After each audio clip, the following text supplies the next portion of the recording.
శాసనసభ కొనసాగుతున్న పద్ధతి, శాసనసభలో ముఖ్యంగా సభానాయకుడి స్థానంలో ఉన్న వ్యక్తి మాట్లాడుతున్న విధానం చూసిన తర్వాత ఇవాళ పెద్దలు చెప్పే ఒక మాట గుర్తొస్తున్నాం. వినాశకాలే విపరీత బుద్ధి అని చెప్తారు. వినాశకాలం వచ్చినప్పుడు అల్పులు ఇట్లాంటి విపరీతమైన బుద్ధితో వ్యవహారం చేస్తారు అనే మాట స్పష్టంగా కనబడతా ఉంది.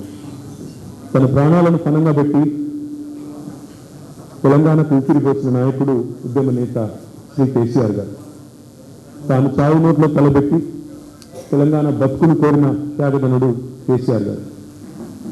కరువు మూలల్లో సిరులు పండించి మరణ మృదంగాలు మోగిన చోట జీవకళ తెచ్చిన మానవీయ పరిపాలకుడు శ్రీ కేసీఆర్ గారు. అవమానాలు సహించి తిట్లను శాతాలను భరించి ఆత్మగౌరవ పోరాటాన్ని గెలిపించి ఆకలి బాధలను మాయం చేసి తెలంగాణను అన్నపూర్ణగా భారతదేశంలో నిలిపిన మహానాయకుడు శ్రీ కేసీఆర్ గారు.